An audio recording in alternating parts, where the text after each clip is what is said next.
Middle schoolers will do anything to avoid embarrassment, but sometimes they also do some really weird, goofy stuff for attention, which in itself is embarrassing. So get your act together, 8th graders, to the post. I'm John Van Dusen, longtime teacher, coach, and Army officer. In this episode, we're going to talk about student emotions. So welcome to your classroom coffee break. So student emotions are really fascinating to me, and I think in a large part because of the brain development aspect. As adults, we have a fully formed frontal lobe of our brain so that we can use logic and reasoning a lot easier than students can. And our middle schoolers are almost permanently stuck in that caveman part of that brain, the fight or flight, the impulsive brain. And it's very difficult for them to take that thinking and move it forward to the frontal part of their brain where they can use logic and reasoning. So back in 2022, I wrote a couple blog posts that I'm going to go through and give my thoughts on. And the first one is entitled, "Are You Okay?" It starts out, "This is how I start my conversation with students when there's a behavior issue. Are you okay?" I looked up the word behavior and I found the second definition fascinating. And it says, the way in which an animal or person acts in response to a particular situation or stimulus. I find it fascinating that not only does this apply to humans and animals, but the definition actually puts animals first. This helped me think about the situations and stimulus that my 8th graders are dealing with. Some are taking on adult-sized burdens. Some are helping their brothers and sisters get ready for school. Some are taking care of things around the home while the parents work. Some have alternative living arrangements, living with a grandparent or an aunt or a friend. The bottom line is when they walk into my classroom, I don't know what has happened over the past 24 hours. So I need to be quick to listen and slow to anger. But I wasn't always that teacher. At the first school I taught at, there was a 6th grader who was tardy every day. Being a young teacher, I marked them absent without a question. This is the rule. You broke it. You're tardy. After about 10 days of this, I decided to take action. We stepped into the hallway and I explained the importance of being to class on time. A great lecture from a great teacher, right? Wrong. The poor student broke down into tears.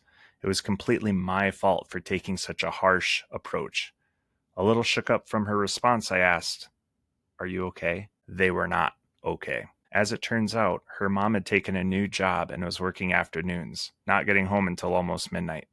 Bless this mom for doing what she had to take care of her children. But that meant that the burden of getting a 6th grader and 4th grader dinner, homework done, cleaned up, and to bed was now squarely on the shoulders of this 6th grader. The reason this 6th grader was tardy is because they would make sure their little brother was eating breakfast at school, then getting him to class, then head upstairs to my room.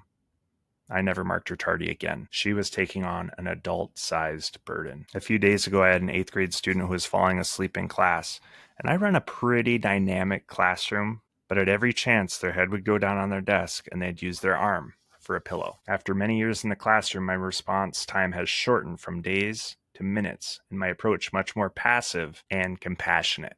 While the students were in a pair-share period, I quietly took the sleepy student in the hall and asked, "Are you okay?" That student wasn't willing to open up to their issues, but they did share with me that they hadn't been sleeping well at home because of some family drama.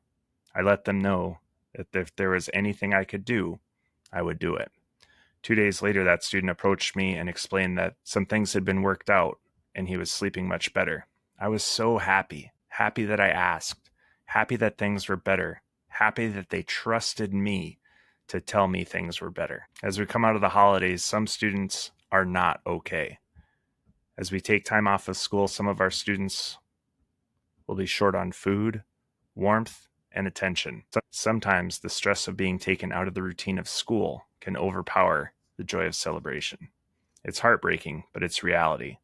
I'll never pretend to have all the answers, just making observations. So again, that was a post that I did back in November of 2022. And it really makes me sad when I hear of students, 8th graders, 6th graders taking on adult-sized burdens, whether that's taking care of younger siblings or sometimes taking care of themselves, difficult living situations. It's really heartbreaking. But from an emotional standpoint, for that student, that just might be normal. Going to a cold house, having an empty stomach, that might just be normal for them, to where some students having even the most minor of hardship can wreck their whole day. Something as simple as a hot meal or a warm bed is a luxury for others. So it really just helps me to not ever take anything for granted and to err on the side of compassion and asking, are you okay?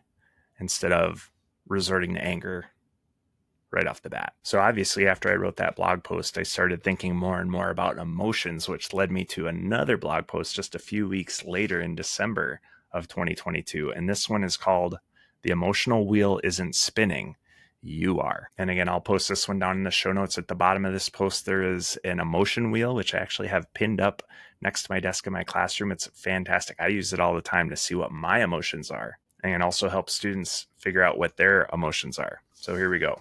In middle school, there are a lot of emotions and hormones flying around. Sometimes a student will be so upset they can't even tell you what's wrong. Now what? Are you angry? I'm not angry, I'm scared. Why are you scared? I'm not scared, I'm just sad. The emotions are spinning. So which one is it? I think it's important to be able to place a name on an emotion. It's important because once we can name an emotion, then we can work towards bringing it back towards the center. Enter the emotion wheel. There's a full-size emotion wheel at the bottom of this post and thousands of different versions of them at various ages. They are all basically the same in that the core emotion is at the center and more detailed emotions radiate from the central point. The younger the person, the closer to the center you'll be describing your emotion.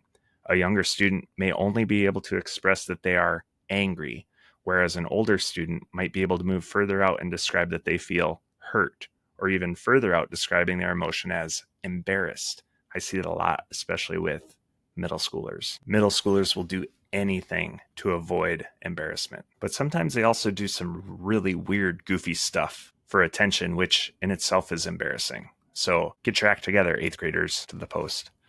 Being able to process an event and identify the emotion attached to it can be very helpful. For example, if a middle school student is not invited to a birthday party, they could feel several things from embarrassed, insecure, hurt. These emotions all point back to the fact that they are angry. They could also be experiencing the core emotion of being sad, depending on their reaction. You can also work the wheel from the outside, working towards the core emotion. Perhaps a student feels very inadequate after failing a test, when most of their classmates did well. That could be traced towards the center as either rejection, insecure, or perhaps fear. But why would they be scared? Are they scared that they'll get in trouble at home?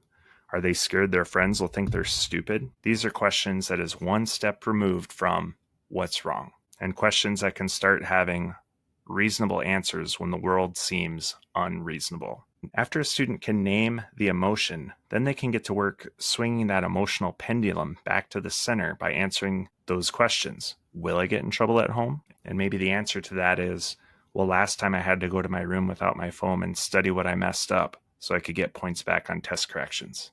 Is that really being in trouble? Again, we got to take the caveman part of the brain and get those neurons firing up forward so we can put some logic and reasoning to it. Next question, will my friends think I'm stupid? And the answer to that one might be, well, they never have before, so they probably won't this time. De-escalating emotions start with being able to know what they are. Simply knowing that you are feeling something like fear, surprise, or anger can help you start to manage that emotion. So how do they manage their emotions? That's a topic for a different day and a different episode. But what I've really found working with 8th graders specifically, and I'll even niche down to 8th grade boys, they really don't want to be embarrassed at anything. And that might be giving the wrong answer. That might be a haircut. That could be a hoodie they're wearing, but they do not want to be embarrassed. And I don't blame them. But at the same time, they do those goofy things just to get attention, and that in itself can be embarrassing. Another interesting thing I see, not so much with boys, but more with middle school girls, that they do not want to have their picture taken, which is weird because I see them all the time with their phones Snapchatting their friends, and most of those Snapchats are just quick shots of their face, and they don't put any thought into that. But if it's somebody going to take a picture and post it, it better be Instagram perfect, or they don't want anything to do with it. So it's interesting to take those thoughts and those emotions and bounce them off that emotional wheel to see, are they embarrassed? Are they scared? Are they fearful? Do they feel inadequate? And just to actually put an emotional name to that feeling. So if you got some value out of this episode, I ask that you like, subscribe, and share with your friends so they can join us next time for our classroom coffee break.